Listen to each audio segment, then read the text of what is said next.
안녕하세요. 사연에 빠지다의 DJ 민영입니다. 오늘도 두 가지 사연 준비되어 있는데요. 끝까지 함께 해주시고요. 구독과 좋아요 버튼도 꾹 눌러주세요. 그럼 오늘의 사연 함께 시작해 볼게요. 안녕하세요. 전 대전에 살면서 베이커리 가게를 하는 41살 여자입니다. 좋아하는 유튜브를 통해서 여러분과 만나 뵙게 되어 정말 반가워요. 제가 살아온 이야기를 하는 데서 우리 남동생을 빠뜨리면 안 될 것 같아 먼저 소개를 드리려고 합니다. 제 동생은 늘 웅크리고 잡니다. 눈부라치는 겨울 굴 속에서 아기곰이 잔다면 꼭 그런 모습일까요? 특이하게 자는 모습이 귀여운 한편 갑자기 안타까움이 일어납니다. 쟤는 왜 저리 불쌍한 모습으로 자는 거야. 마음에 생채기만 남기는 이 세상과 단절하기라도 한 듯 등을 잔뜩 구부린 모습으로 자는 동생. 그러면 전 침대 위로 올라가 동생의 팔다리를 쭉쭉 밀어서 반듯하게 눕혀줍니다. 잘 때만이라도 정상인처럼 보였으면 하는 마음이었을까요?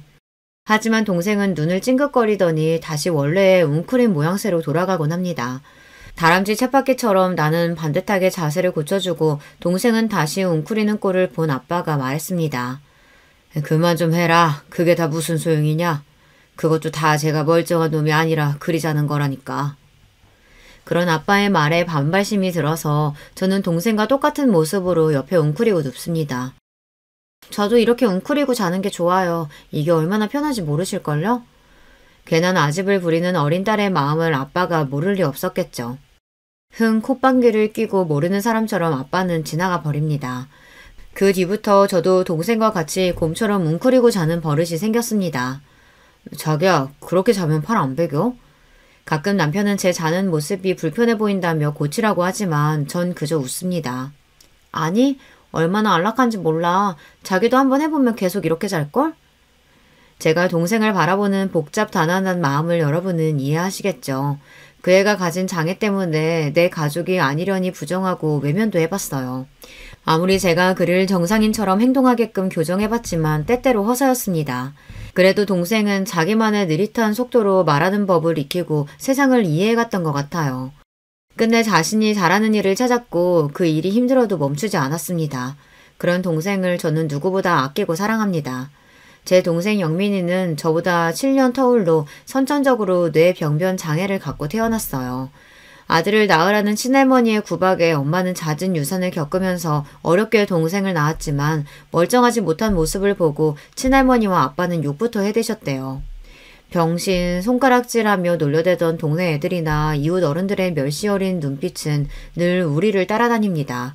동생은 나름대로 발달하고 성장해서 이제 다 큰 성인이 되었지만 그 현실은 변치 않았어요. 그리고 제가 결혼하면서 맺은 새 가족, 그 가족 중에 누구보다 동생을 혐오하는 사람이 있었는데요. 바로 그건 시어머니였습니다. 아빠의 반대로 동생은 상견례 자리 등 가족들이 모이는 공식 석상에 단 한 번도 나오지 못했어요. 장애가 있는 남동생이 하나 있다는 이야기는 들으셨지만 결혼식 날이 돼서야 처음으로 시댁 가족들은 제 동생을 만나게 되었죠. 다리 근육의 강직으로 동생은 걸을 때 바깥날 발로 자꾸만 걷게 되고 이를 교정하는 깔창을 넣었지만 아무래도 걷는 모습이 정상인과 다르게 보였습니다. 미리 마음의 준비를 하고 있었지만 동생이 걸어오는 것을 보는 시댁 가족의 당황스러운 기색이 제게 느껴졌어요. 그래도 그 기색을 애써 감추시고 동생에게 악수를 청하시는 시아버지의 모습에 가슴을 쓸어내리며 안도했죠.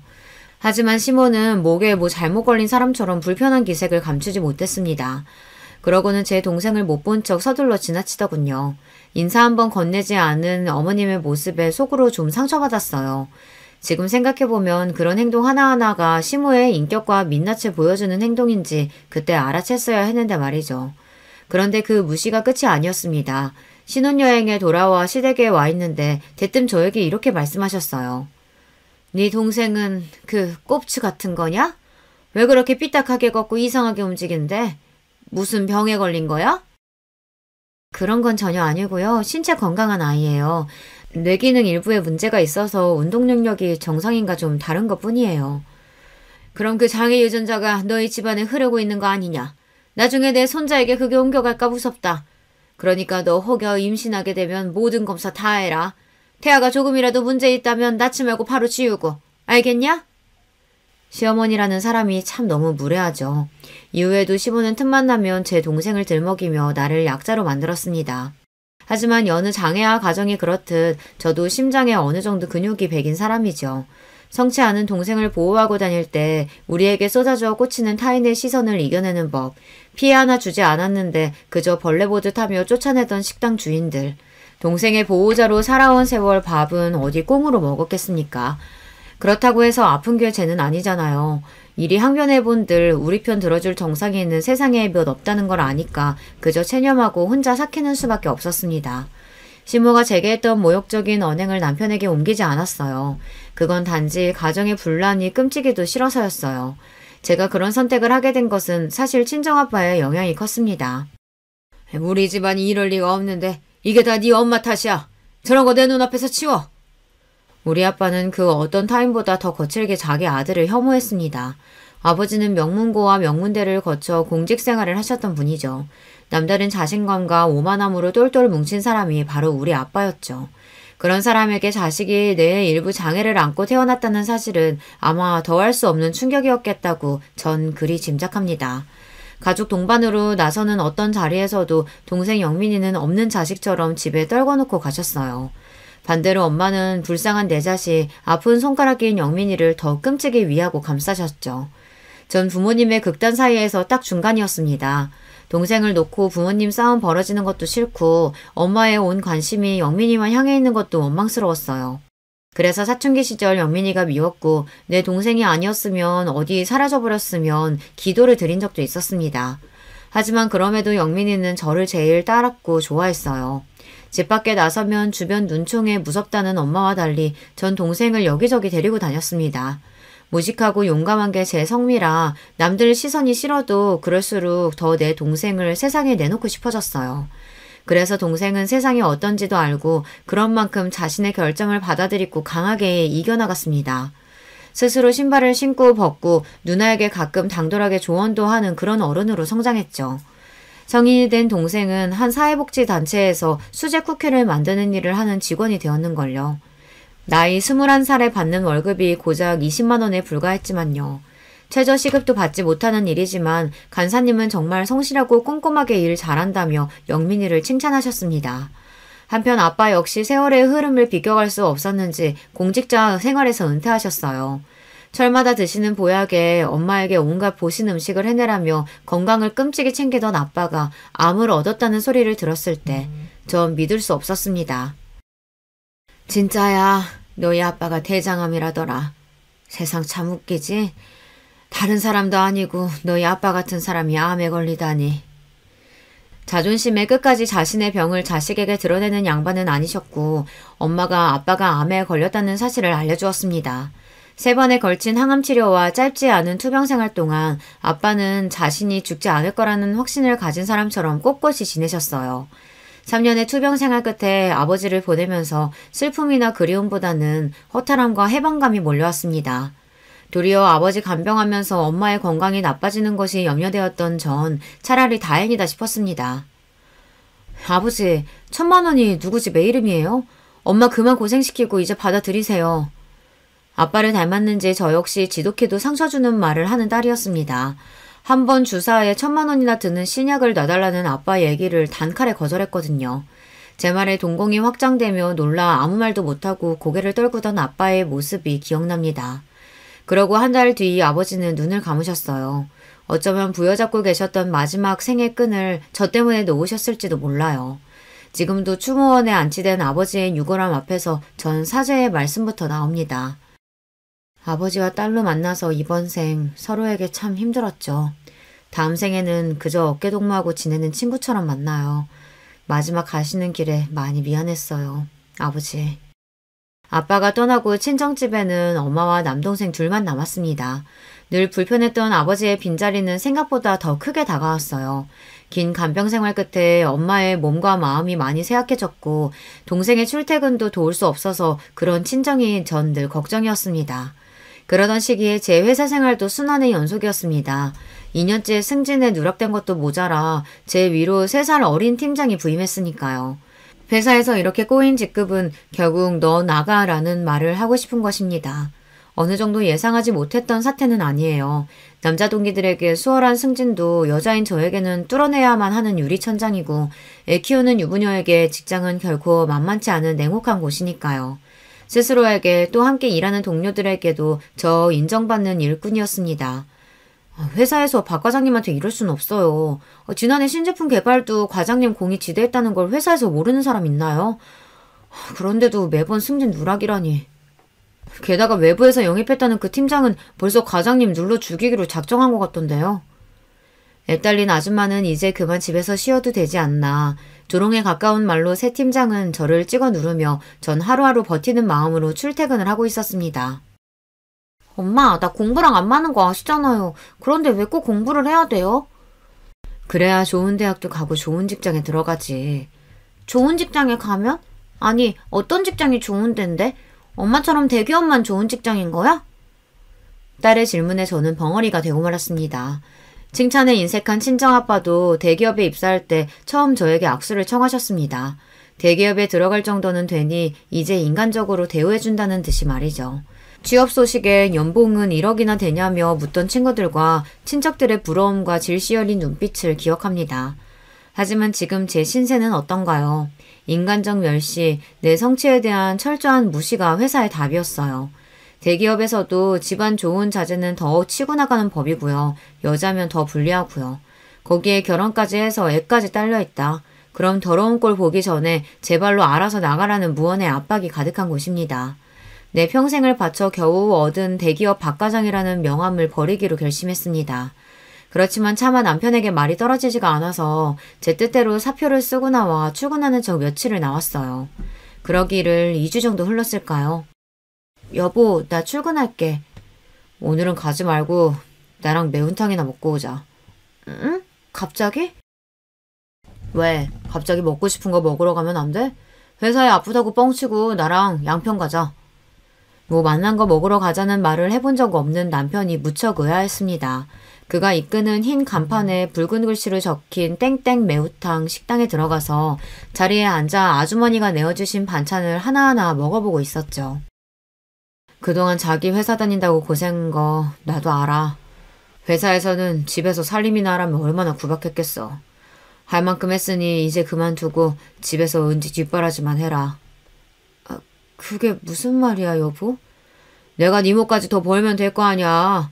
너 오지 말라는 회사 뻥 걷어차 놓고서 왜 떳떳이 남편한테 말을 못하냐? 이 남편이 너한테 그 정도 믿음밖에 못 준 거야? 남편 말에 서러움을 끄끄 참으며 눈물인지 콩나물인지 모를 것을 씹어대고 있었습니다. 그간의 서러움과 고생을 남편이 알아준다는 것 자체가 고마워서 고개만 끄덕였어요. 그렇게 13년을 다니던 회사를 그만두고 아침에 일어나 남편과 은지 아침만 챙겨주고 나면 찾아오는 시간의 여유로움을 처음 느껴보았습니다. 그래, 나 참 열심히 달려왔잖아. 이제 앞으로 내가 하고 싶은 일을 찾아보는 거야. 빈 시간에 이런저런 회사 이력서도 넣어보고 창업 설명회도 다니면서 어떤 일을 할까 기웃기웃거리며 내 동생 생각이 났습니다. 나는 여자라는 사실만으로 차별받아 이렇게 서러운데 장애 있는 내 동생은 세상 온 곳에서 배척당했으니 그 한이 얼마나 깊을까.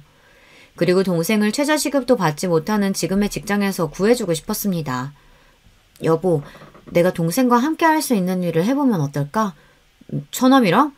물론 그럴 수만 있다면 처남에게도 당신에게도 좋은 일이지. 근데 그런 일이 있겠나? 동생이 다니던 회사에서 쿠키를 잘 굽는다는 칭찬이 자자했습니다. 또 은지가 어릴 때 휴일날 함께 베이킹했던 기억이 저에게는 달콤하게 남아있거든요. 그런 생각을 하다 보니 모든 상황은 저를 이렇게 빵가게 사장으로 이끌었어요. 여러분 주변을 둘러보세요. 파리바게트 같은 대기업부터 개인 가게까지 베이커리 상점이 얼마나 많은가요? 레드오션 중에 레드오션이지만 전 용감하게 그 속으로 뛰어들어 보았습니다. 느리지만 정성스럽게 굽는 빵이라는 간판을 걸고 우리 남매의 가게를 열었어요. 당연히 처음에는 적자의 연속이었죠. 정말 어떤 날은 가게에 딱 한 분 손님만 오셔서 제가 남은 빵 여러 개를 덤으로 더 드렸던 기억도 있네요. 그 좋은 회사 걷어차고 한다는 게 고작 빵 쪼가리 파는 데라니. 기가 찬다 참. 그것도 네 장에 걸린 동생 데리고 가게가 아주 잘도 돌아가겠다. 어? 그러게 왜 그 좋은 데를 네 발로 차고 나오냐 나오길. 오늘 나온 빵 어머님이 다 사주실 것 아니면 동생, 아니 우리 직원에 대해 그렇게 말씀하지 마세요. 환영의 인사로 출근해야 할 개업식 날 찾아온 시몬은 이렇게 말로 초를 치기 시작했습니다. 시몬은 떠나는 순간까지 저에게 괜히 가게나 해서 집안 재산 들여먹는 거 아니냐, 동생은 내보내라는 등 잔소리 넘는 간섭으로 아주 기운을 빼놓으셨죠. 시모가 가시고 속상한 마음에 맥주 한 캔을 들이키는 저에게 남편은 미안하다는 듯한 한마디를 건네더군요. 오늘 엄마 말씀 많이 서운했지? 그런데 너무 미워하지 마라. 다 자식 걱정에 그러시는 거 아니겠어? 그러면서 남편은 통장과 도장을 제 앞에 내놓았어요. 안 그래도 가게 차리면서 은행에 진 빚은 있지 빵은 잘 안 팔리지. 돈 걱정이 많았던 제 마음을 남편이 알아준 겁니다. 그 돈은 바로 자기 용돈을 모아놓은 적금 통장이었어요. 통장에는 92개월간 모아온 1,470만 원이라는 숫자가 적혀 있었어요. 자기 한 달 용돈이 얼마나 된다고 그걸 떼서 이렇게나 많이 모았어? 놀란 마음을 감추고 이렇게 퉁명스레 얘기했지만 사실 속으로 떨렸습니다. 왠지 대학교 때 등록금 하려고 모아놨는데 저것이나 하는 거 보니 대학이나 갈까 모르겠다. 처남은 나한테 아들과 마찬가지라고. 그러니 처남 등록금이라고 생각하고 내가 도울 거 있으면 또 말해. 이러니 내가 시몬은 싫어도 남편만 보며 어찌어찌 결혼 생활을 이어갔던 것 같아요. 많은 우려 속에 연 베이커리 가게는 저와 우리 친정 가족의 희망 그 자체였습니다. 동생은 빵을 구울 때 세상에서 가장 행복해 보였어요. 물론 보통의 사람보다야 많은 시간을 들여야 하죠. 하지만 정성스럽게 굽는 만큼 빵의 결은 더욱 보드랍고 쿠키의 버터 냄새는 더욱 고소합니다. 이 향과 맛은 오시는 단골 손님들이 더 기가 막히게 알아채세요. 사장님, 오늘 쿠키는 사장님이 구우셨죠? 우리 배우님이 구운 것과는 향 자체가 다르다고요. 맞죠? 맞죠? 어머, 귀신이네. 우리 배우군은 어제 손을 좀 다쳐서 오늘은 부득이 제가 구웠으니 양해해 주세요. 어머머, 우리 배우님 많이 다치셨나요? 도리어 손님 중에 이렇게 동생이 만든 빵을 선호하고 또 가게에서 안 보이면 걱정하는 분들이 늘어났답니다. 제 동생이 제일 좋아하는 동물은 곰, 그래서 가게에서 닉네임이 베어라는 명찰을 달고 있어요. 가게에 오시는 손님들은 동생을 베어님이라고 부르죠. 부분들에게 베어는 더 이상 내병변 장애인이 아니라 맛있는 베이커리를 굽는 파티셰입니다. 내 동생은 지금 최고로 행복하다면서 자기 일에 자부심을 갖고 누구보다 성실하게 일하고 있어요. 사람의 애정과 노력은 배신하지 않는 법이죠. 우리 베이커리를 찾아주는 손님들은 갈수록 늘어났답니다. 어떤 날은 가게 문을 닫는 9시가 되기 한참 전에 모든 빵이 다 팔리기도 해요. 어머, 퇴근하고 바로 뛰어오는데 벌써 솔드아웃이에요?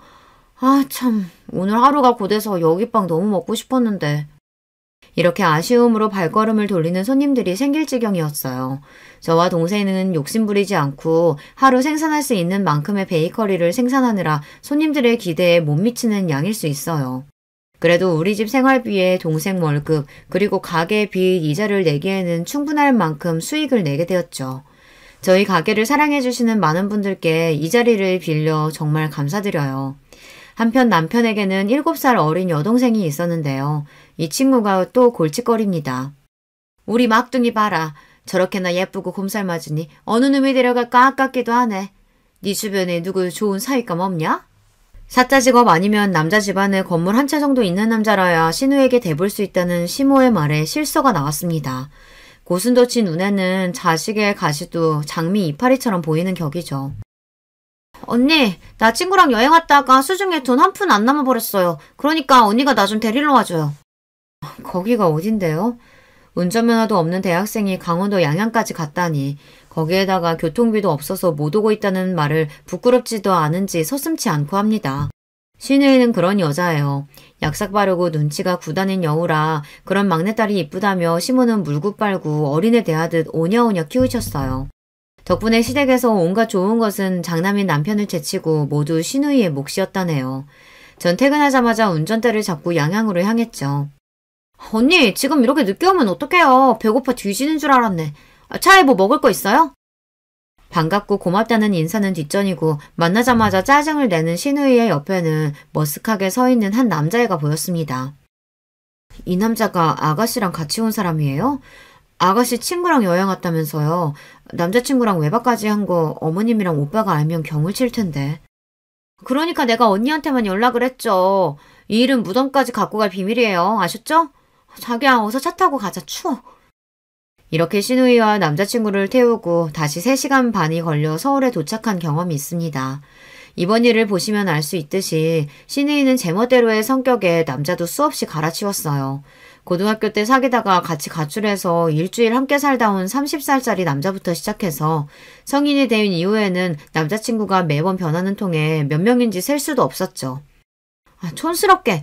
걘 그냥 잠깐 만나는 애일 뿐이고 무슨 남자친구라고 잔소리해요. 아가씨는 그냥 만나는 남자랑 손도 잡고 외박도 하나 봐요. 내가 인기가 좋아서 오는 남자 뭐 어떻게 막으라고. 그리고 난 결혼 생각 없으니까 애인이나 많이 만들어두는 거죠. 나도 생각이라는 게 있는 년인데 언니처럼 구질구질하게 사는 거 보고 내가 결혼하고 싶겠어요?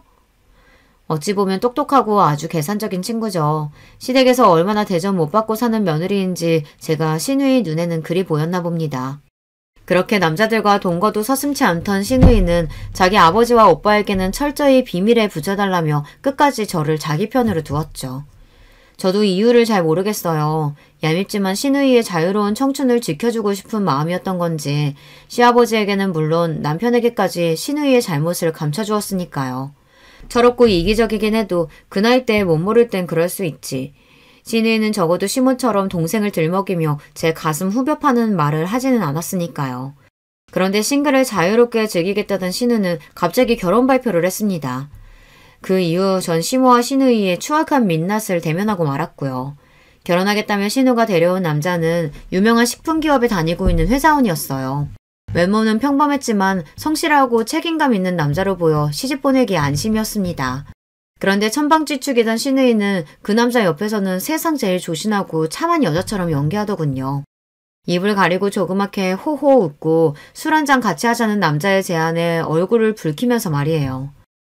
자기도 참, 저 술 한 방울 못하는 거 알면서. 정말 여배우 저리 가라 할 대단한 연기였습니다. 고주망태인 꼴로 친구 등에 업혀오는 일이 부지기수였던 신우이는 모르는 사람이 보면 정말 깜빡 속아 넘어갈 만큼 능숙한 연기를 뿜어냈죠. 그녀가 사귀었던 남자들이 주마등처럼 떠오르며 속으로 다짐했습니다.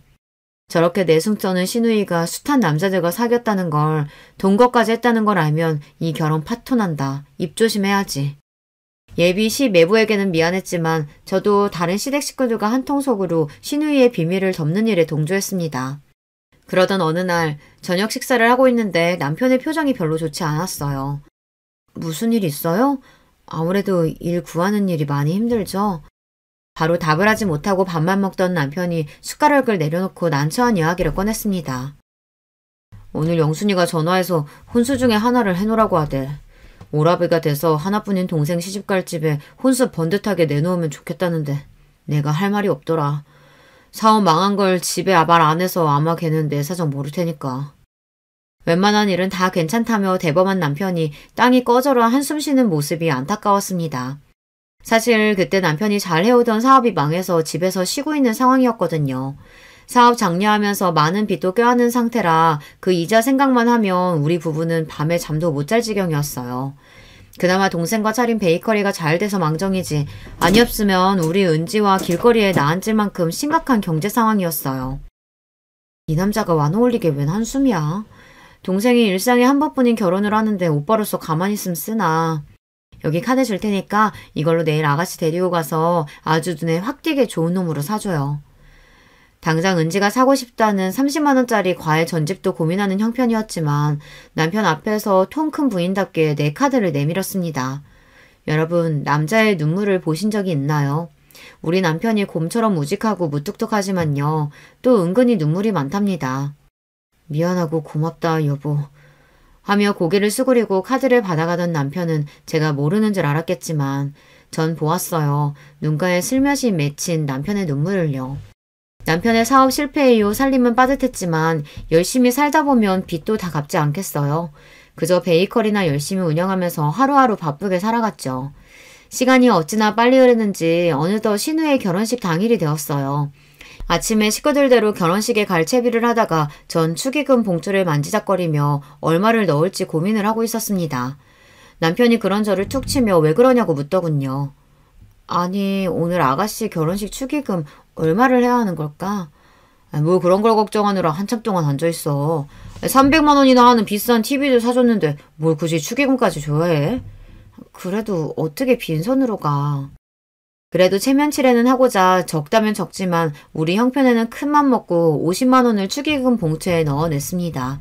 자기가 하고 싶다던 대로 꽃이 화려하게 장식된 웨딩홀에 들어서던 시누이는 무척 행복한 표정을 짓는 신부의 모습을 보이며 결혼식을 마쳤습니다. 결혼식 마치고 급히 가게로 가려는 저를 느닷없이 시모가 붙잡으셨어요. 시골에서 올라오신 시댁 친척분들께 필요한 음식 대접을 더 해야 한다며 시모는 괜찮은 식당을 잡아보라고 말씀하셨습니다.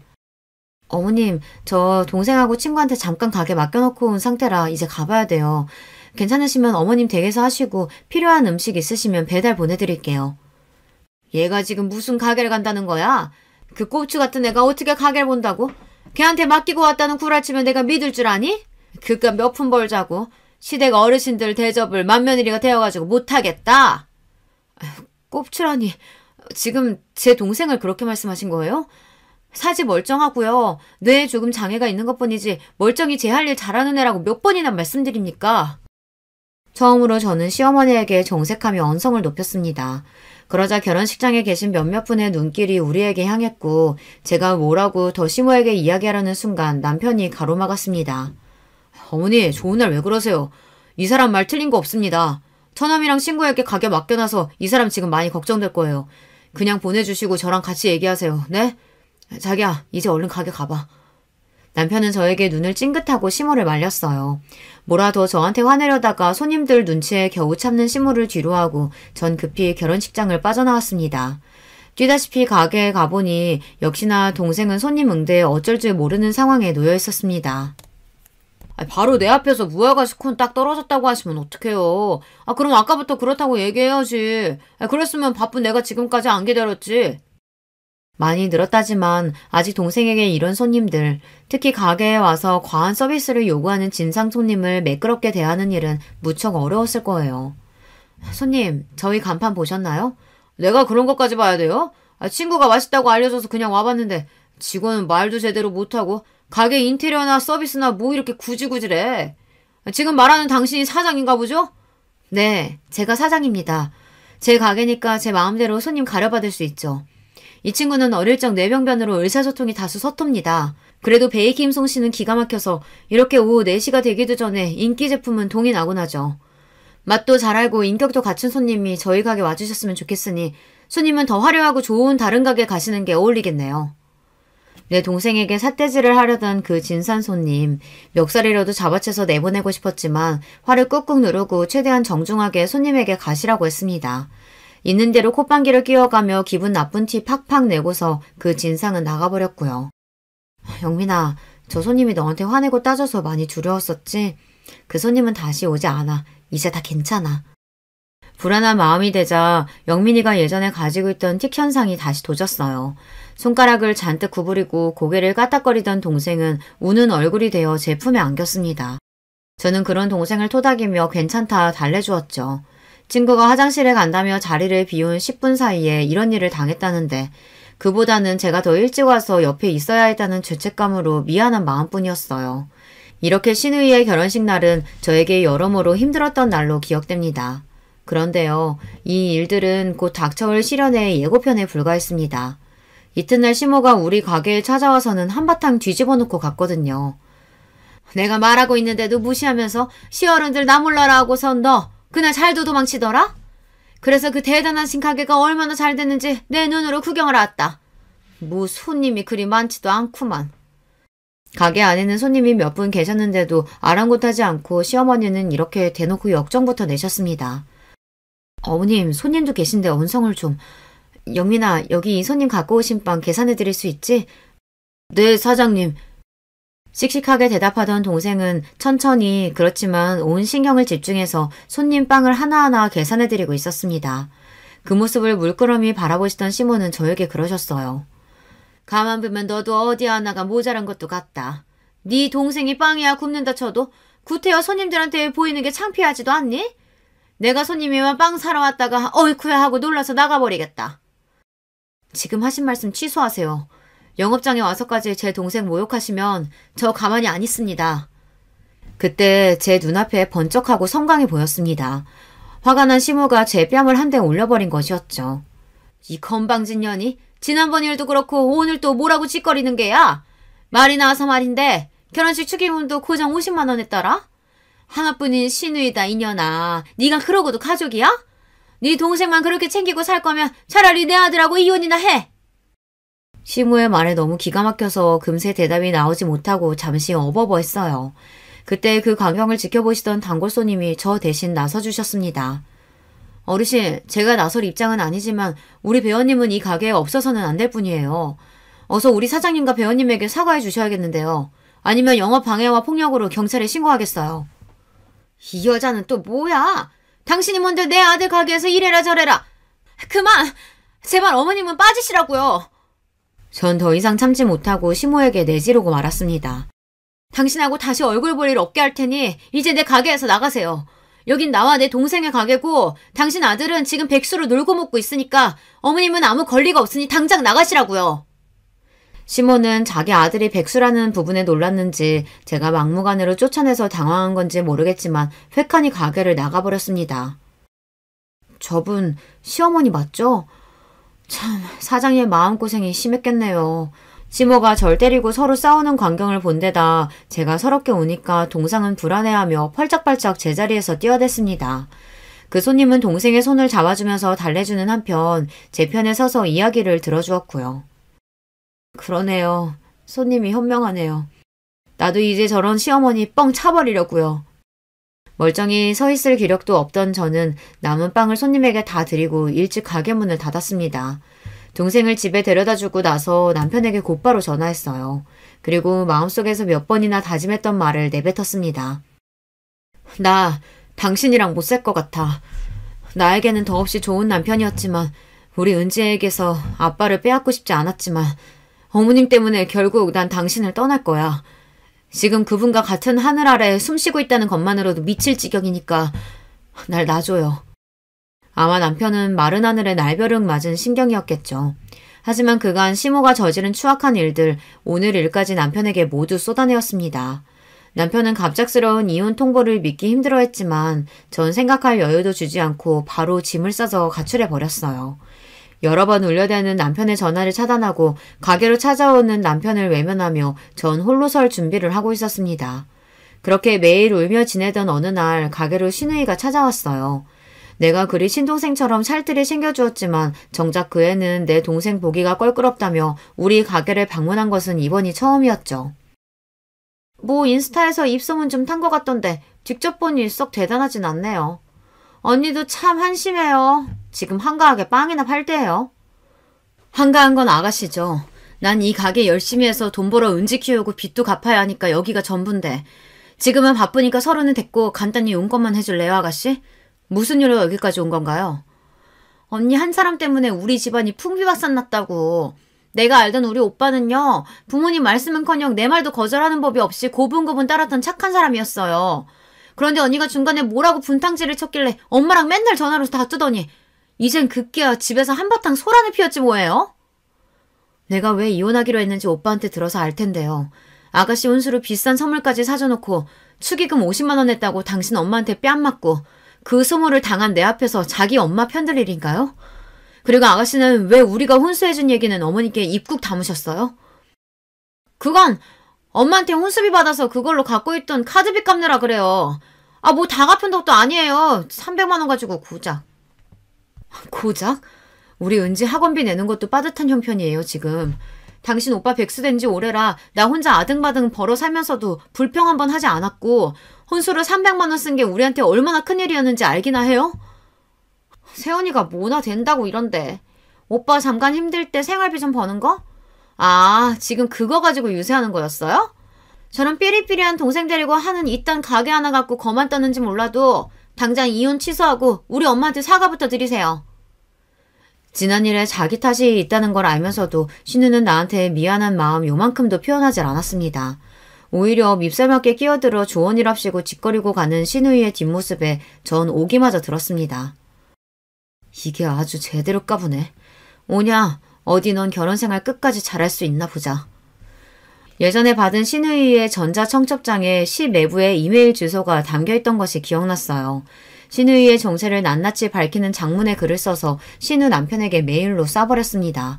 그 이메일에는 신우가 미혼 시절 얼마나 남자관계가 더러웠는지, 게다가 임신해서 낙태수술을 받기 위해 나와 같이 산부인과에 갔던 일까지 모조리 담아서요.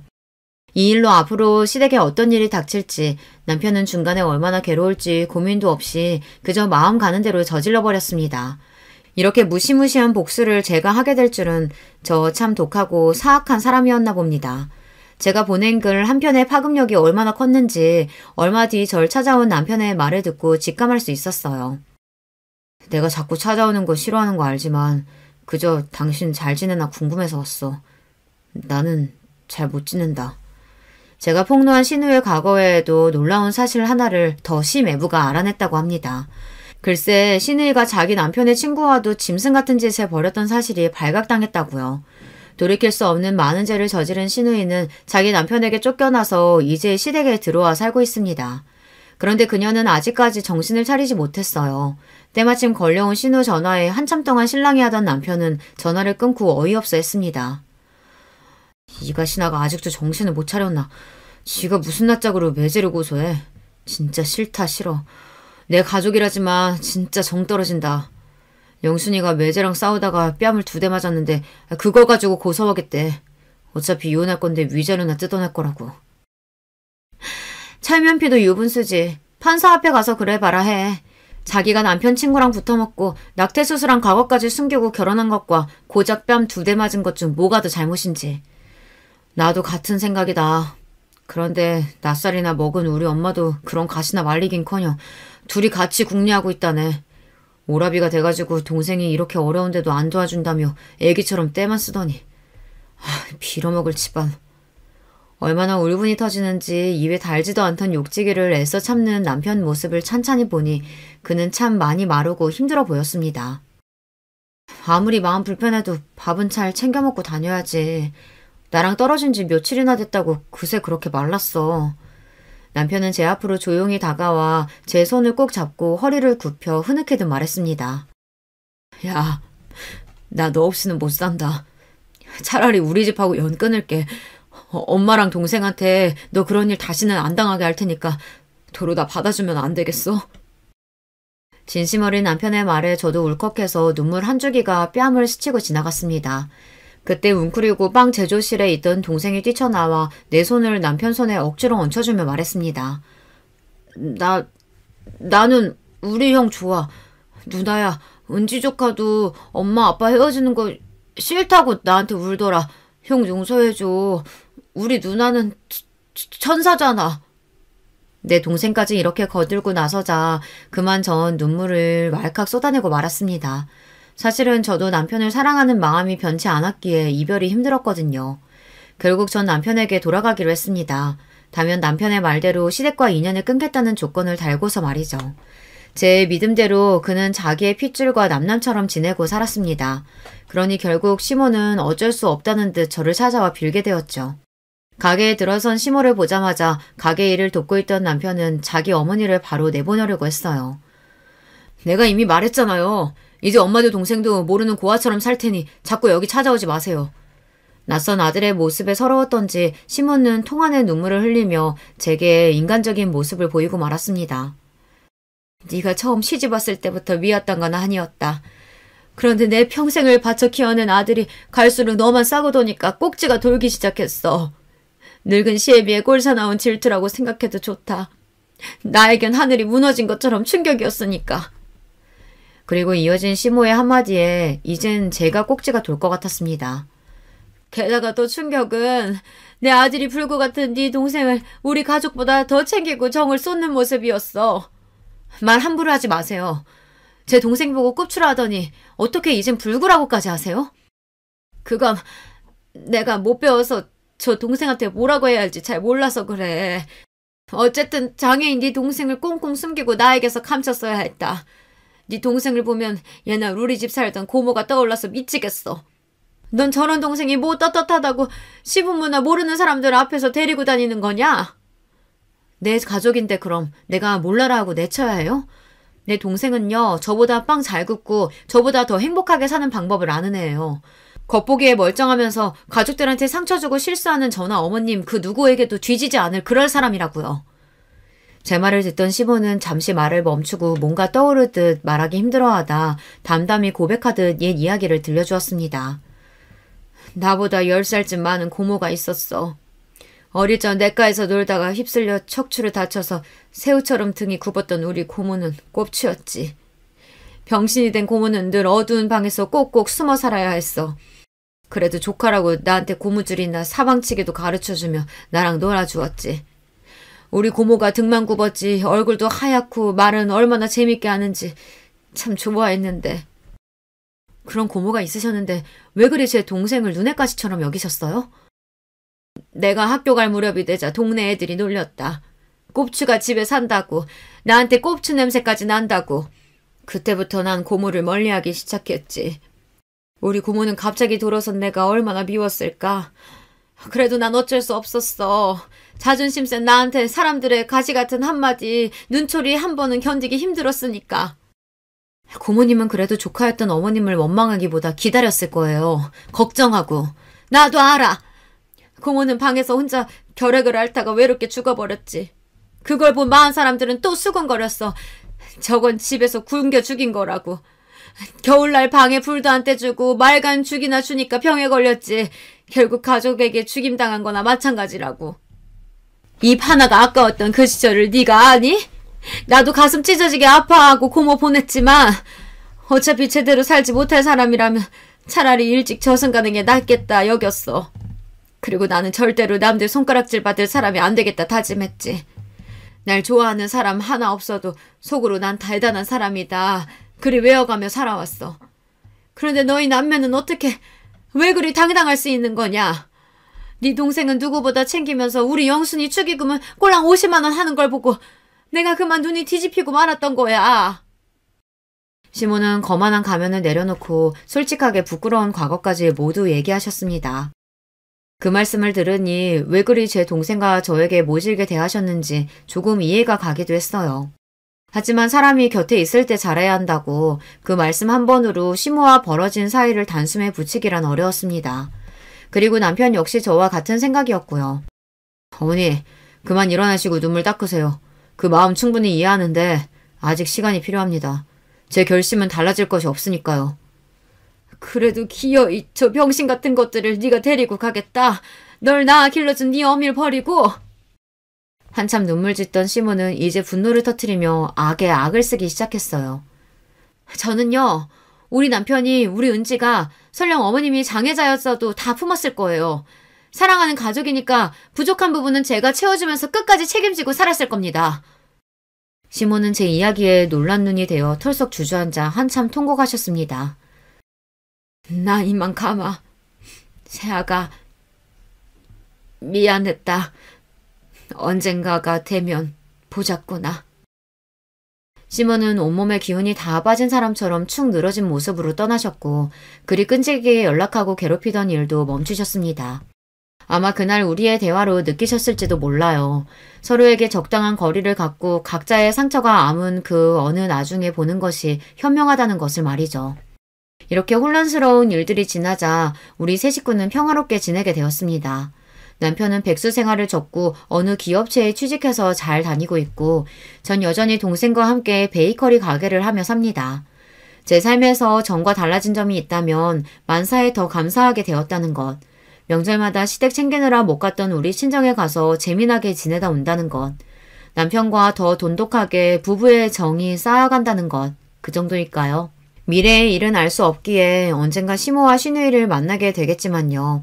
만약 이전과 같은 모습이라면 얼마든지 손을 뻗어 내 삶에서 밀어낼 작정이기에 전처럼 두렵지만은 않습니다. 그리고 이제 제 이야기를 마무리하려고 합니다. 가게에서 틈틈이 이 글을 쓰는데 동생이 무척 많은 관심을 가지고 쳐다보더군요. 누나가 글을 쓸 때 표정 이쁘다. 이번 기회로 시작해서 제가 살아온 일 외에도 조금씩 글을 써보려고 합니다. 처녀작이라 부족함이 많았는데 불구하고 끝까지 들어주신 구독자 여러분께 깊은 감사드립니다. 아, 마지막으로 이 말씀 드리고 싶어요. 어떤 사람이 말하더군요. 어린이는 내가 살아온 길을 보여주고 노인은 내가 살아갈 길을 보여주고 장애인은 내가 갈 수도 있는 길이라고요. 나와 내 가족이 갈 수도 있는 길을 현재 걷고 있는 장애인들에게 따스한 시선 보내주시면 참 좋겠습니다. 이만 여러분 모두에게 빵냄새처럼 향긋한 일생을 바람하지 않으며 안녕히 계세요. 안녕하세요. 저는 IT 업계 회사에서 오래 근무해온 50대 중반의 남자입니다. 저 역시 그렇게 살던 때가 있었지만 아무튼 남들 보기에 평탄해 보이는 집안이나 그렇지 않은 집안이나 뚜껑 열어보면 제각각의 사연들이 있는 것 같아요. 제 얘기는 좀 더 복잡하고 꺼내기 무척 거북스러운 이야기이기도 합니다만 같이 들어주신다면 감사하겠습니다. 저와 아내는 회사에서 만났고 아내는 결혼하는 즉시 회사 일을 그만둔 케이스예요. 예전부터 현모양처가 꿈이라고 했었고 저도 수입이나 형편이 나쁘지 않았기 때문에 기꺼이 그렇게 하라고 했답니다. 그래서 얼마 안 있다가 신혼 1년이 지나 아기가 들어섰고 저희 집에 아들이라고는 저 하나밖에 없었기 때문에 아주 경사가 났답니다.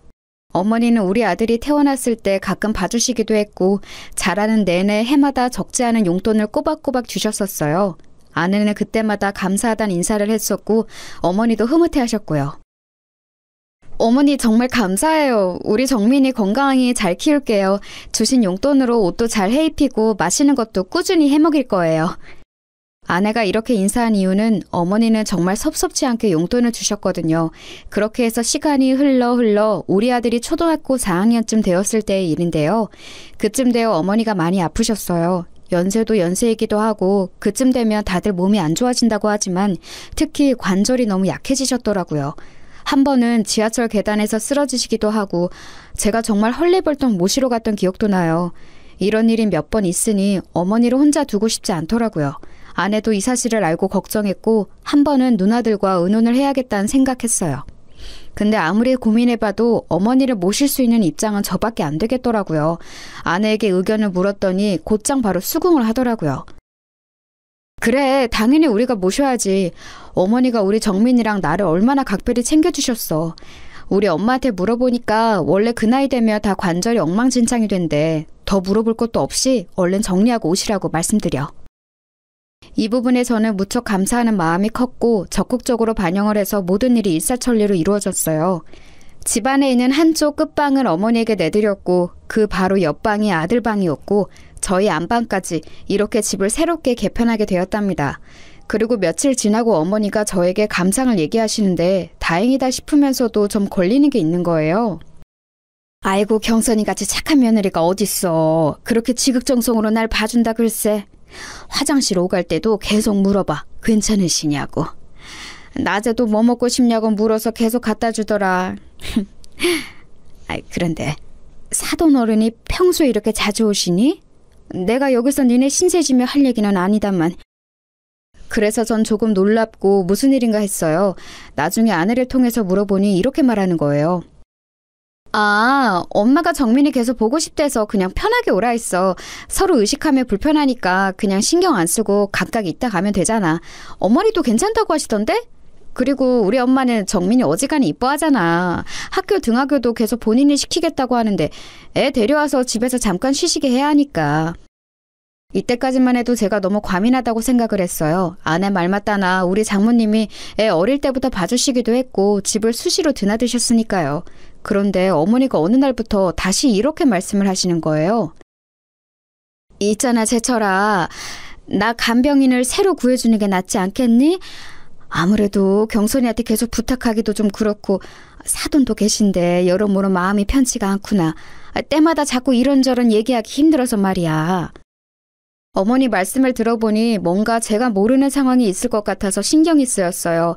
아내에게 이 말을 했더니 손사래를 치며 그러지 말라는 거예요. 아우 어머 무슨 간병인을 써.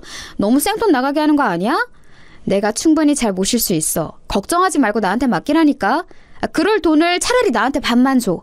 나도 어머니 모시고 어떻게 해야 할지 애매했었어. 병원도 그렇고 좀 더 시간 내볼 테니까 돈 엄한데 쓰지 말고 나한테 반 주고 나도 지금 하는 알바 정리하고 어머니한테 집중할게. 솔직히 어머니 말도 맞단 생각이 들어 이렇게까지 하고 싶지는 않았지만 아내가 한사코 강하게 얘기하길래 그러기로 했어요. 오전에 지인 아는 식당 알바 도와주고 왔다 갔다 하니 가끔 덩그러니 어머니랑 장모님만 계실 때도 있었나 보더라고요. 이렇게 말하니 어머니도 그냥 알겠다 하시기에 이후로는 상황이 잘 지나간 듯 했었어요. 왜냐하면 아내는 어머니 모시고 마트도 가고 병원도 다녀오고 어디 다녀왔다고 저에게 종종 연락도 잘해주더라고요. 어머니도 이때 만족해 하셨고요. 아휴, 어째 나 혼자 있을 때보다 경선이랑 있으면 더 잘 다니는 것 같아. 애가 챙겨주니 고맙기도 하고. 차라리 그 알바비인지 뭔지 경선이한테 얼마 주고 부탁하는 게 훨씬 낫구나.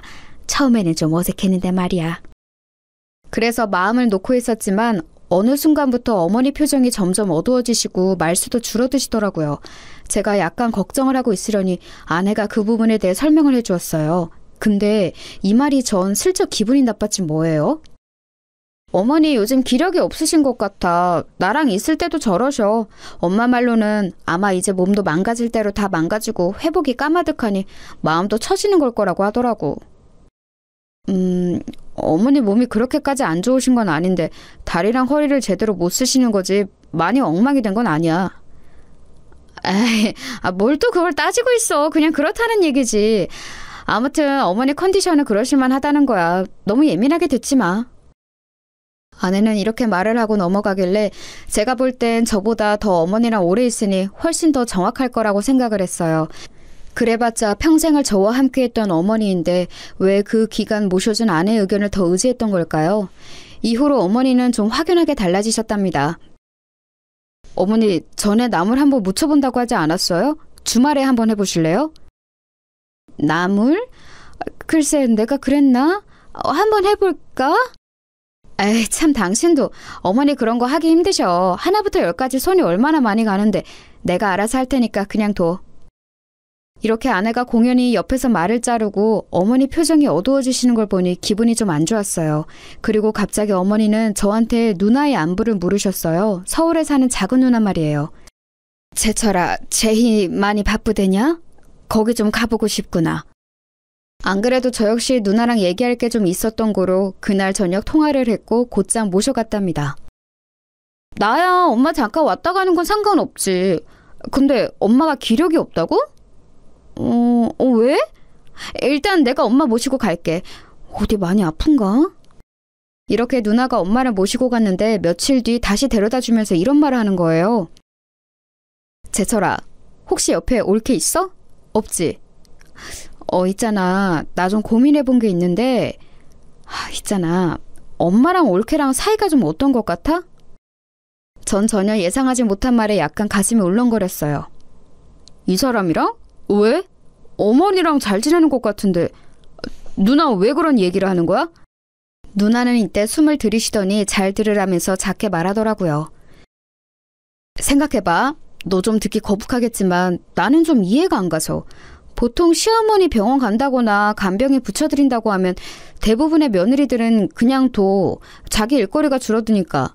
근데 굳이 그 금액 반 달라고 하면서 자기가 모신다고 했다며. 근데 그날도 내가 엄마 태우러 갔을 때 보니까 올케 표정이 썩 안 좋더라고. 엄마한테도 약간 틱틱대듯이 말하고 말이야. 내가 있는데도 저러는 걸 보니까 없을 땐 어떨까 잠깐 생각이 들었어. 그리고 엄마 우리 집에 있던 그 3박 4일간 얼마나 잘 드셨는데 별거 없는 것도 되게 잘 먹고. 여기서 할 말을 잃었지만 누나는 계속해서 말을 하더라고요. 있잖아, 내가 신우짓 하는 게 아니고 엄마랑 관련된 거니까 얘기를 할 수밖에 없는 거야. 이거 좀 과하게 느껴질지 모르지만 말이야. 혹시 몰라서 그러니까 그 홈 CCTV 한번 달아보는 거 어때? 그거 하기 어렵지 않거든.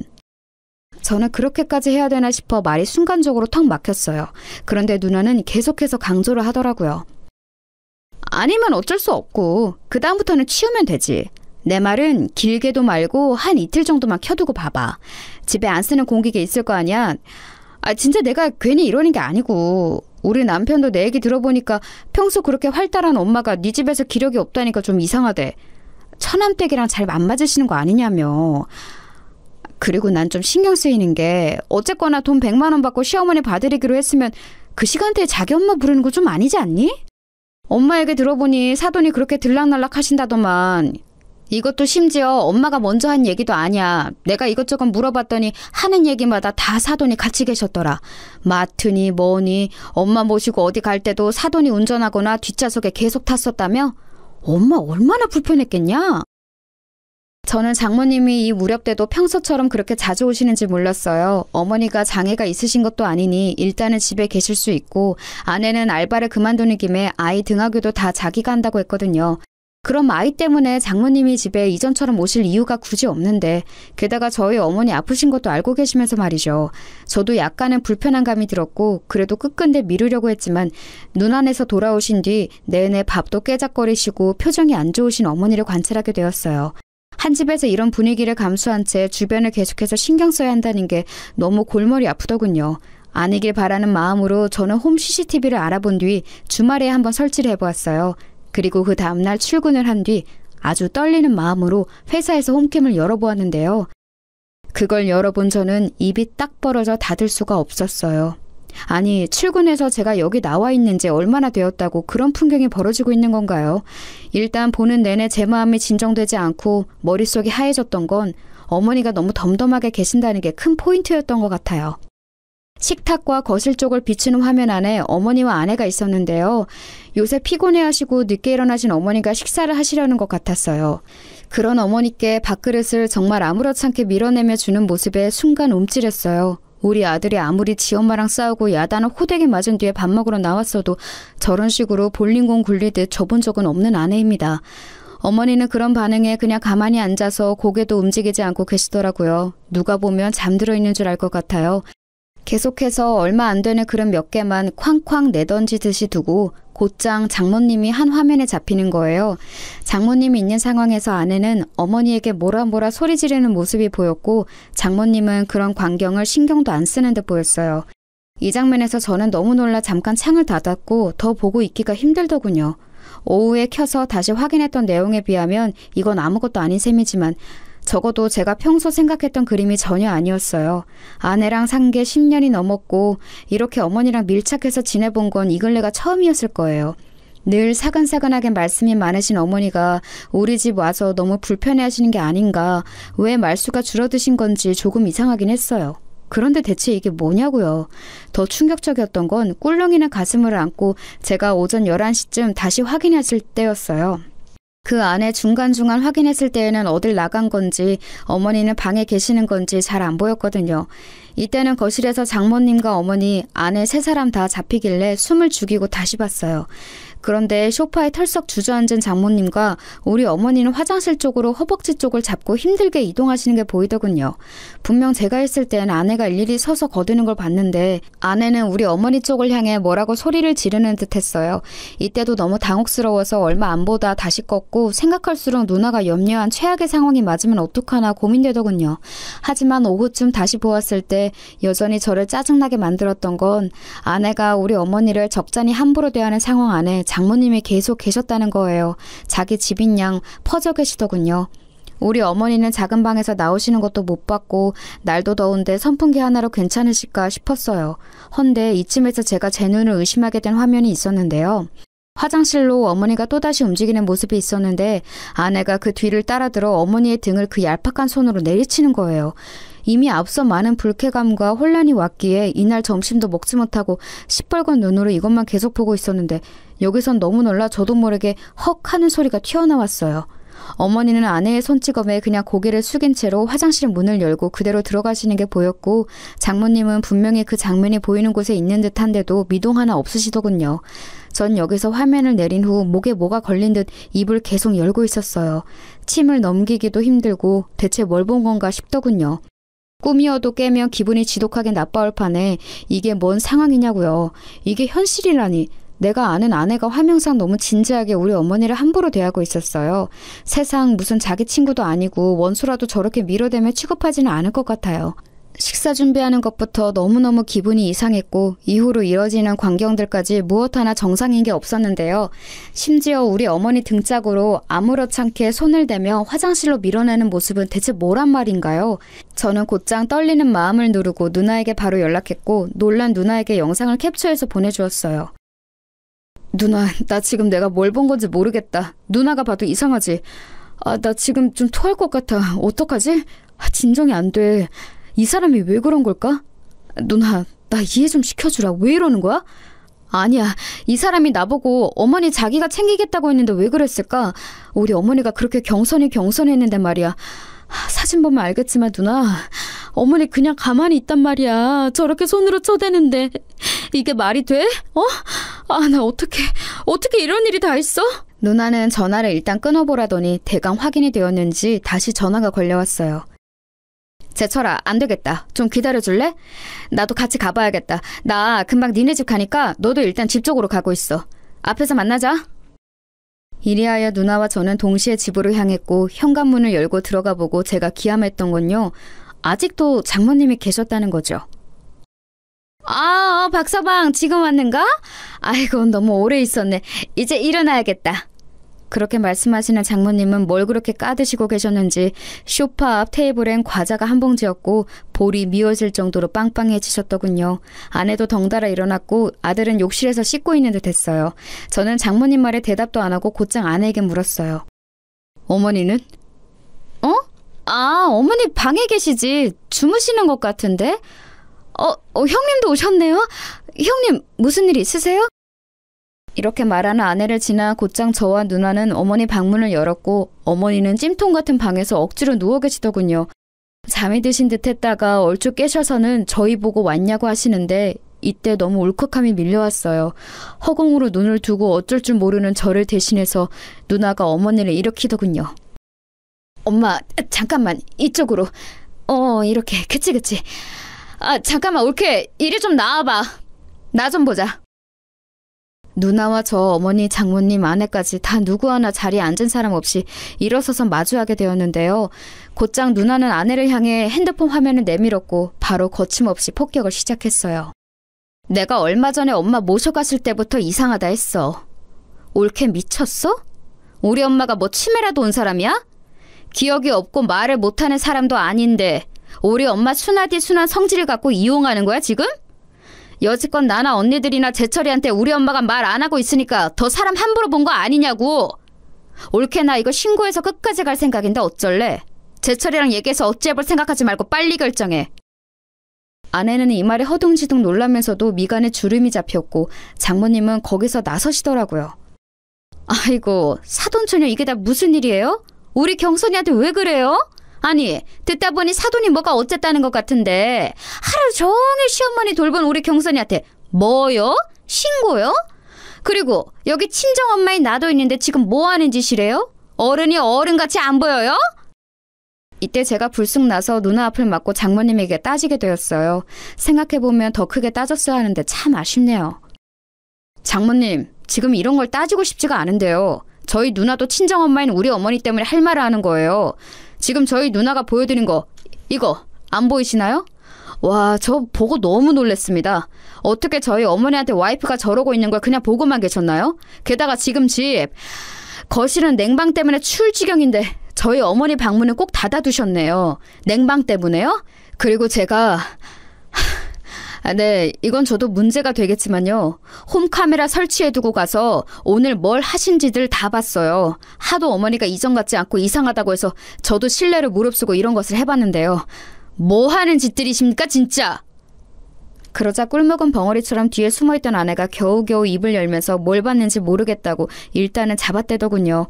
여기서 저는 하루 내내 감정에 물타기를 하고 혼란스러웠던 것들이 다 사라져버리면서 그냥 모든 게 영으로 돌아간 듯 했어요. 눈으로 본 화면들을 보고 너무 제 기준엔 기괴한 현실이라 믿을 수가 없었는데 아내가 이렇게 잡아떼는 꼬라지를 보니 더더욱 확신이 들었으니까요. 이 여자랑 나는 그동안 뭘 해왔던 것일까 환멸감이 마구 올라왔어요. 당신 눈으로 봐. 왜? 영상으로 볼래? 처음부터 끝까지 한번 볼 거야? 누나가 지금 경찰에 신고한다는 거 내가 말린 거야. 야, 당신 진짜 웃기지도 않는다. 어머니 왜 이런 얘기를 저한테 안 하시고. 아이, 죽겠다 진짜. 어머니는 땀으로 범벅이 된 몸이 냉기 아래 빠르게 식으셨는지 그리고 긴장이 풀리신 건지 그대로 식탁 의자에 미끄러지듯 앉으시더군요. 그 식탁을 눈으로 다시 보니 저는 정말 못 참을 지경이 되었어요. 그 테이블 위로 밥그릇과 반찬 그릇을 던지듯 쿵쿵 굴려대던 아내의 모습이 생각났거든요. 아내는 계속해서 부인을 했어요. 제가 더더욱 본인을 용서할 수 없도록 말이죠.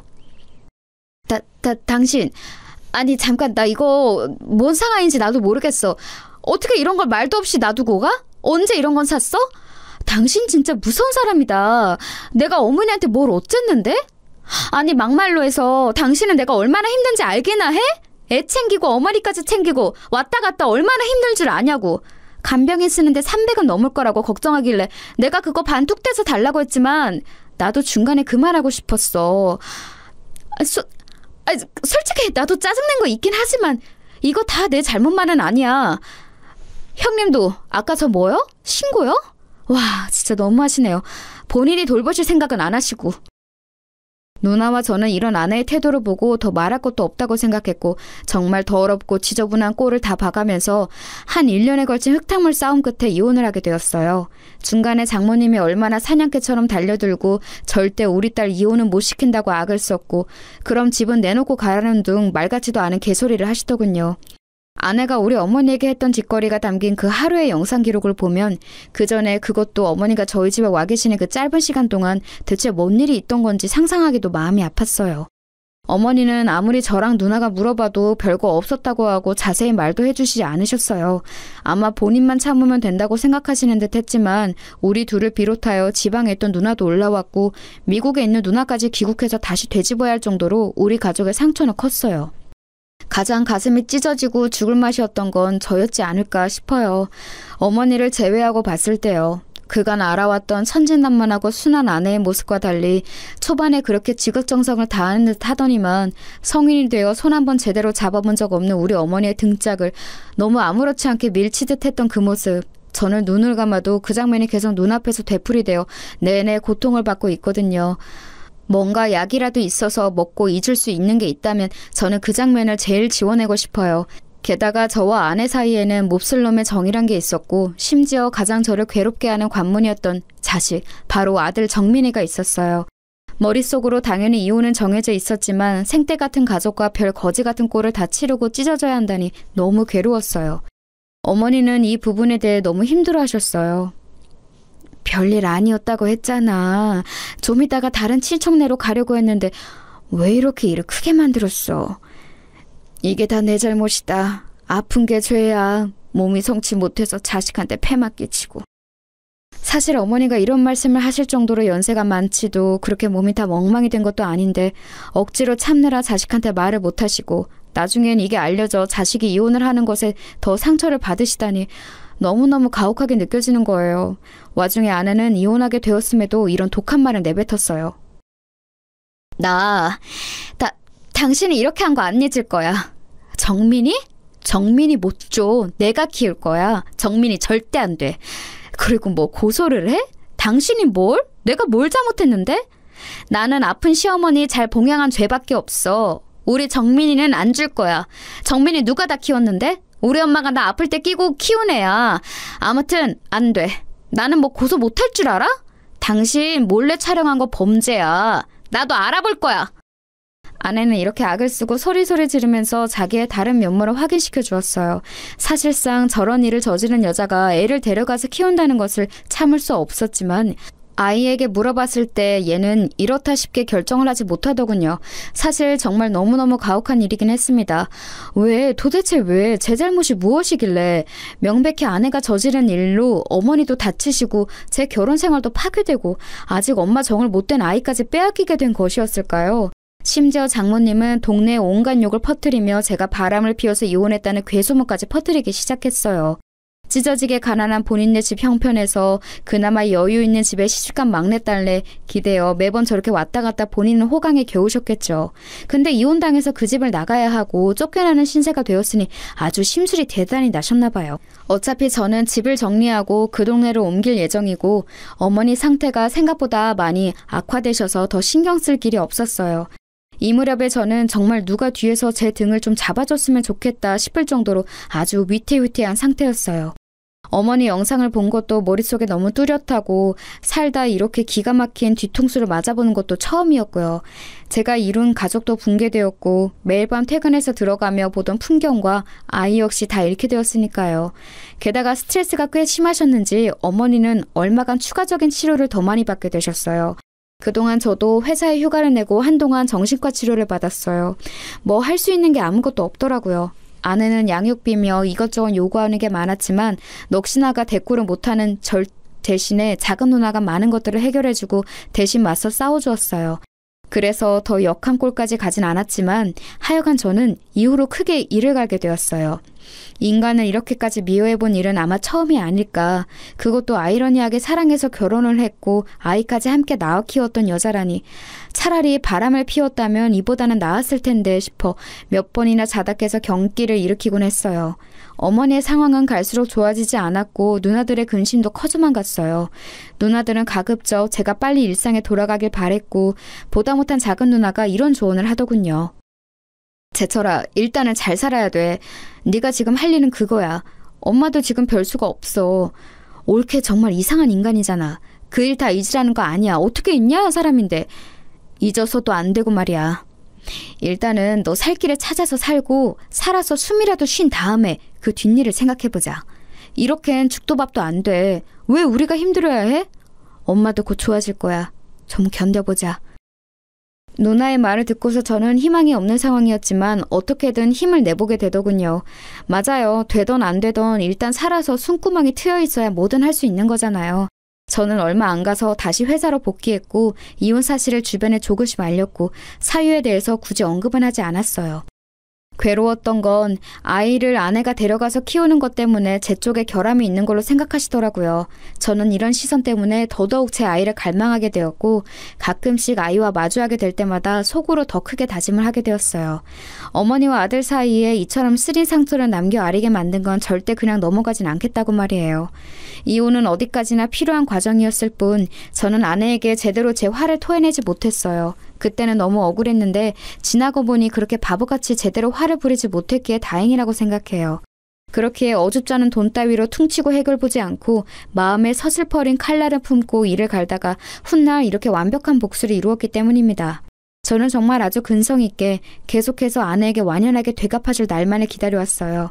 아이를 만나는 걸 방해할 때나 순순히 만나게 해줄 때나 그렇게 아이와 저와 아내 모두 적당히 나이를 먹어가는 동안의 말이에요. 본래 결혼할 때도 그랬지만 이혼할 무렵에는 정말이지 아내는 얼마 가진 것도 없이 정민이를 데리고 쫓겨나다 친정으로 갔었어요. 장모님이랑 같이 나란히 큰오빠네 집에 들어앉았다고는 들었어요. 그래서 어쩔 수 없이 우리 정민이도 지방으로 전학을 가야 했고요. 장모님은 더 물주가 되어줄 줄 알았던 사돈댁이 얄미워 사위가 바람을 피웠다고 소문을 냈고 그걸 결국 손주인 우리 아들이 돌려받았어요. 수군대는 사람들 때문에 어차피 이 지역에서 못 살게 되었고요. 전 중간에 몇 번이나 아들에게 사정을 물었어요. 지낼만해? 중학교는 어때? 엄마랑은 잘 지내고 있어? 친할머니가 너 많이 보고 싶어해. 이렇게 말하면 아들은 초반에는 이렇게 말을 했었어요. 엄마가 아빠네 가족 얘기하는 걸 싫어해. 다음 주부터는 너무 자주 안 만났으면 좋겠대. 나는 아빠랑 만나는 거 편한데 엄마랑 같이 있기 힘들어. 엄마 맨날 화만 내. 아들 얘기를 쭉 들어보니 역시 생활고가 만만치 않은 듯 했어요. 그러면서 뭐라고 애한테 화풀이를 해대는 건지 이상한 기대까지 하고 앉았더군요. 나 엄마가 좋은데 외삼촌이랑 외숙모는 싫어. 나랑 엄마가 여기 와서 사는 게 싫으신 것 같아. 사촌 형도 눈치 주고. 아, 외할머니는 나한테 여전히 잘해주지. 근데 엄마랑 맨날 싸우셔. 전에 삼촌이 엄마한테 생활비 얼마 내라고 해서 불같이 싸웠거든. 삼촌이 엄마한테 욕하고 장난 아니었어. 그래도 엄마는 나 공부시키려고 장난 아니야. 옛날에도 엄마가 욕심이 있긴 했잖아. 이렇게 아들 말 그대로 아내는 꽤나 아들한테 욕심이 있던 사람이에요. 어릴 때부터 이것저것 빠져서 애한테 영어 유치원이며 뭐며 자기가 못해본 꿈을 이루겠다고 어지간히 공부도 시켜댔었어요. 이상하게 허영이 있어서 돈 있는 여자들이랑 어울려 다니면서 허세를 부렸었고요. 아들 말에 의하면 지방까지 내려갔음에도 고등학교는 좋은 데로 진학시키려고 용을 쓴다더라고요. 엄마는 나를 되게 착각하고 있는 것 같은데 나는 좀 부담이 돼. 나중에 교육비랑 등록금 감당은 어떻게 하려고 하는지. 이때 저는 어딘가에서 힌트를 얻었고 아들에게 조심스레 물었어요. 너는 공부도 하고 싶어? 형편이 안 되니까 엄두가 안 나는 거야? 아니면 진짜 하기 싫은 거야? 그러자 아들이 눈치를 쓱 보더니 공부를 하고 싶다더군요. 어릴 땐 몰랐는데 나도 대학 목표가 조금 생겨서 하고 싶어. 근데 엄마랑 있는 동안은 학원도 마땅한 데가 없으니까. 일단 저는 알겠다고 하고 좀 더 생각을 해보았어요. 그 뒤로도 번번이 연락을 이어가던 중 아내가 아주 죽을 똥 이래가면서 자기 큰오빠네 집엔 생활비 한 푼도 안 주고 그걸 갖다가 아들 학원에 몰아준다는 걸 알게 되었어요. 점점 아들은 이 분위기를 부담스러워하더군요. 엄마는 자꾸 내가 좋은 대학만 가면 끝이라고 해. 그럼 자기 고생을 보상받는다고. 외할머니랑 싸울 때도 계속 저런다니까. 정민이 대학 가기만 해보라고 외삼촌이랑 외숙모도 가만 안 두겠다고 하는데 엄마가 말을 계속 저렇게 하니까 내가 여기서 눈치 보이는 거야. 외할머니도 너무 악발이야. 외숙모 막 괴롭히고 솔직히 언제 쫓겨날지도 모르겠어. 너무 불안해 나. 상황 돌아가는 걸 보니 정말 어지간히 구역질 나는 꼴이 아니더라고요. 워낙에 어렵게 살아왔다는 건 알고 있었지만 애를 통해서 뭔가를 해소하고 보답받으려고 하는 꼴이 참 여전해 보였어요. 이걸 보니 더더욱 신물이 올라온 건 우리 어머니를 구태여 본인이 보겠다고 간병인에게 쓸 거 반 떼달라고 했던 것도 돈 때문이란 걸 확신이 있어서예요. 그렇지 않고서야 자기가 나서서 그렇게 귀찮은 일 굳이 했을 리가 없으니까 말이에요. 아무튼 저는 이런 사태를 계속 주시하고 있었고 나름 제가 할 수 있는 준비는 차분하게 다 해두었던 것 같아요. 그런 와중에 아들은 시간이 지나 저에게도 아주 좋은 소식을 가져왔어요. 아빠, 나 사연대학 붙었어. 진짜 믿기지가 않아. 와, 너무 신나. 아빠 축하해 줄 거지? 저는 너무너무 축하한다고 했고 진심으로 아이가 이룬 결과물이 대단하다는 생각이 들었어요. 뿌듯하기도 했고요. 그래서 아들을 만나서 밥을 사주는데 이 녀석이 아주 근본적인 고민을 털어놓는 거예요. 아빠 있잖아. 엄마가 첫 학기 때 빼고는 등록금을 대줄 수가 없대. 나보고 휴학하고 알바하던지 군대를 가라고 하더라고. 나도 형편이 그래서 가고는 했었어. 어쩔 수 없지 뭐. 근데 나 고민되는 건 이게 아니라 엄마 때문에 좀 너무 피곤해. 빨리 알바해서 돈이라도 벌어오라는 둥 아니면 얼른 취직해서 이제 나보고 먹여 살리라고 하는데 외할머니까지 나란히 나를 보고 있으니까 진짜 미치겠어. 엄마는 빨리 다시 서울로 가고 싶다고 난리야. 역시나 보자 하니 구질구질하게 아들한테 모든 걸 기대고 있었더라고요. 그러면서 자기가 그렇게 극성을 떨어서 공부시킨 아들로 덕 좀 보려고 했었고요. 이제 갓 좋은 대학에 들어간 것뿐인 애한테 애엄마랑 노인네 둘이서 대체 뭐 하는 짓일까요? 저는 본격적으로 제가 꽤 고민했던 사안을 꺼내어 아주 조심스럽게 아들에게 제안을 했어요. 이걸 아들이 받아들이면 얘기가 되는 거고 만약 아들이 조금이라도 흔들린다든지 어찌됐든 안 될 이유가 있다면 다 의미가 없어지지만요. 아들은 제 얘기를 듣고 적잖이 충격에 빠졌어요. 아빠 꼭 그렇게 해야 해? 근데 나는 그렇다 치고 엄마 진짜 가만히 안 있을 거야. 엄마 성격 아빠도 알지 않아? 아빠는 헤어진 지 오래돼서 모르나 본데 엄마 진짜 장난 아니야. 아무나 하고도 막 싸워. 아빠랑 이혼한 것도 이제 막 외할머니 탓이라고 하고 엉망진창이야. 엄마가 알면 가만 안 있을 거야. 저는 그런 건 다 예상했기 때문에 별로 문제가 되지 않았어요. 이혼한 순간부터 쭉 이렇게 될 날만 기대하고 준비해왔으니까요. 그건 정민이 네가 걱정할 건 아니야. 아빠가 궁금한 건 딱 하나야. 네가 유학을 갈지 아닐지 그거 하나뿐이라고. 그렇게 할 거면 아빠 뜻에 따르고 아니면 엄마랑 계속 그렇게 지내면 돼. 저도 이렇게 얘기하면서 아들에게는 한편으로는 무거운 짐을 지운 것 같았지만 사실 이건 복수이면서도 당연한 명분이 되더라고요. 제 입장에서는 그렇게 아내가 독을 품고 자기 할 몫은 다 내팽겨 쳐가며 자기 남편의 어머니와 그 아들인 저에게 마구 상처를 주고 가학적인 짓을 했으니 이 부분을 꼭 되갚아주고 싶었어요. 아들로 인해 최악의 상황을 겪고 만신창이가 된 어머니 때문에 복수하고 싶어서라도 아내가 꼭 그 기분이 어떤지 비슷하게 체감이 될 꼴을 만들어주고 싶었답니다. 그래서 제가 생각했던 복수는 아내로부터 아들을 빼앗는다는 것이었어요. 그렇게 공들여 키운 이혼하고 쫓겨나서 별의별 수모를 당하고 찌질하게 살아가며 오직 자식 하나만 공부시켜놨는데 이 아들이 돈 따라서 눈앞에서 사라진다면 어떤 기분이 들까요? 제가 이렇게까지 마음을 먹게 된 건 단순히 어머니에게 그런 짓거리를 했기 때문이 아니에요. 어머니는 정말 저를 생각하는 마음 하나로 제 가정이 붕괴되지 않길 바라는 마음에 꾸역꾸역 참고 말을 안 하셨어요. 나중에 저의 이혼으로 인해 더 스트레스를 받고 충격과 우울증에 시달리셨고 계속해서 요양병원 신세를 지고 계십니다. 중간에 누나들은 몇 번이나 어머니가 잘못될까 마음을 줄였어요. 숨이 불어서 계속 우리 곁에 있어주는 것만으로도 감사한 마음이지만요. 저는 궁극적으로 우리 어머니를 저렇게 만들어버린 아내를 용서할 수 없어요. 아내가 가장 집착하고 눈이 돌아있는 것을 빼앗아 아내의 생활을 엉망으로 만들어버려야 제가 살겠거든요.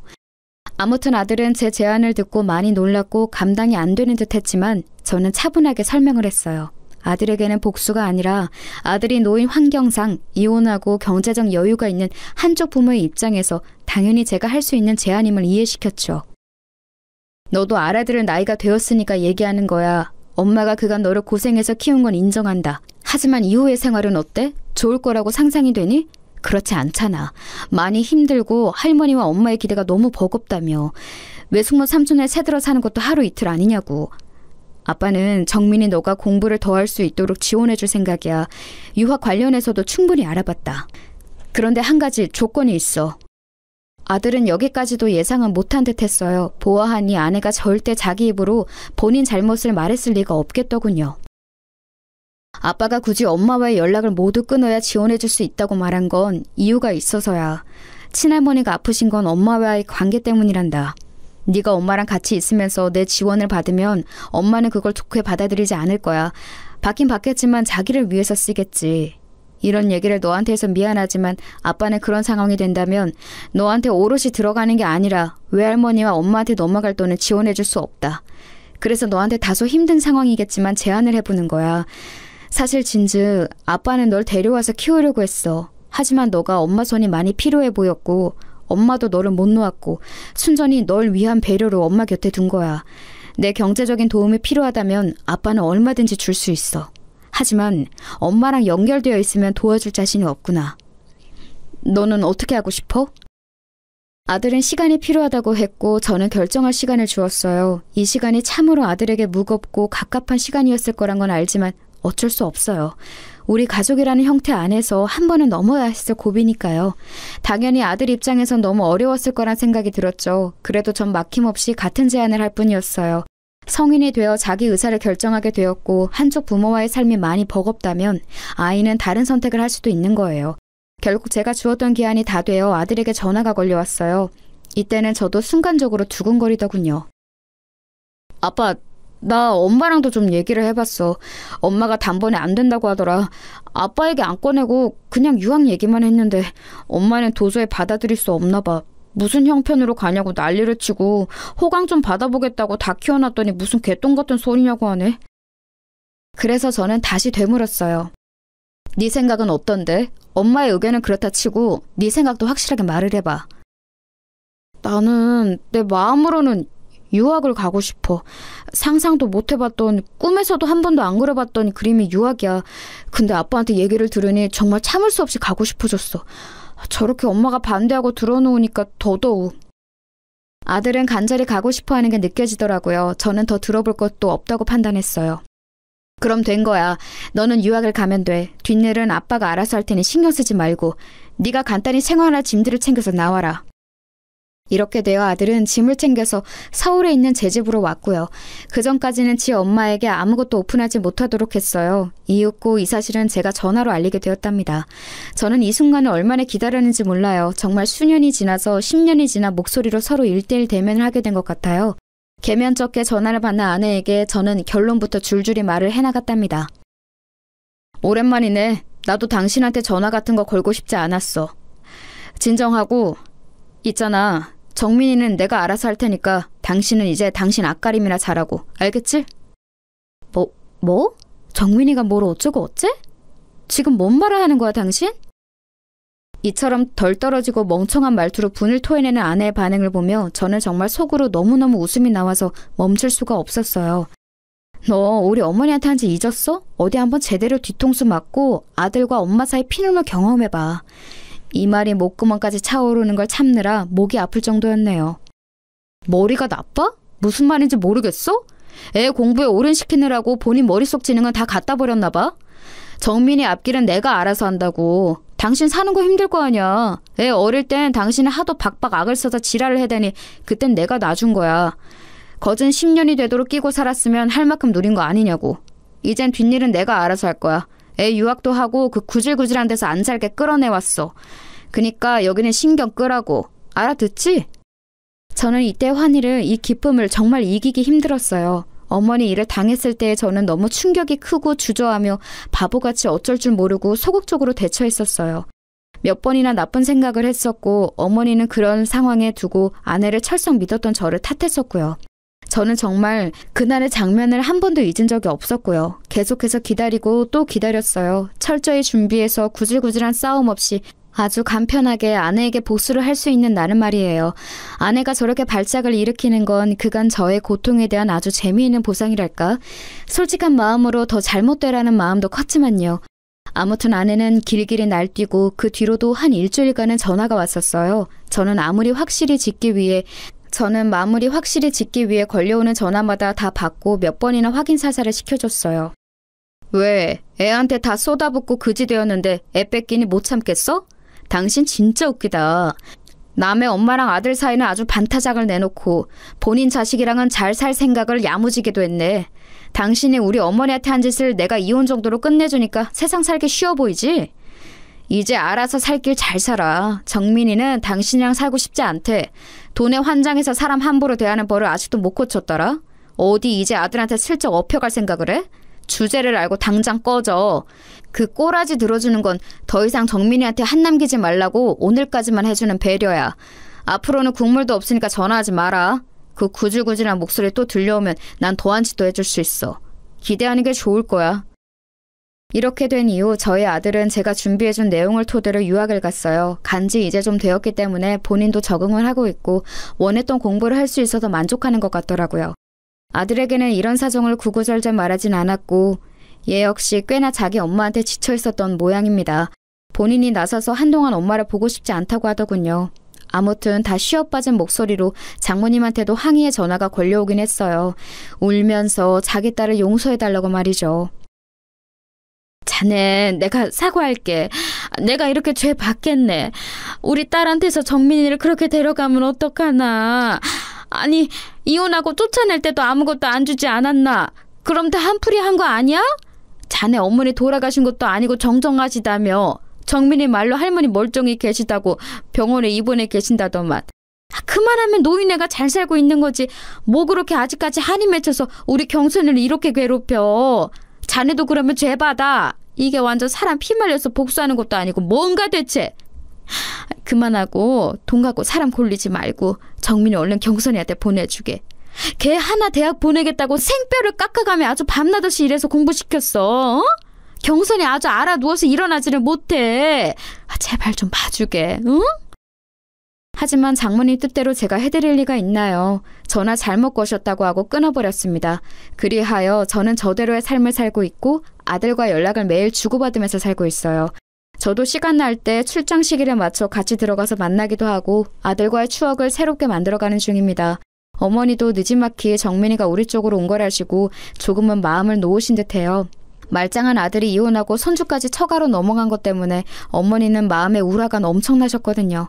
기나긴 시간을 지나 요 2, 3년이 저에게 있어서는 비로소 살아있는 듯한 느낌이 듭니다. 그리고 더 열심히 살아야겠다는 생각도 드네요. 너무나 주관적인 얘기고 분에 차이는 얘기라 듣기 다소 불편하실 수도 있겠습니다만 들어주셔서 감사합니다. 건강하세요.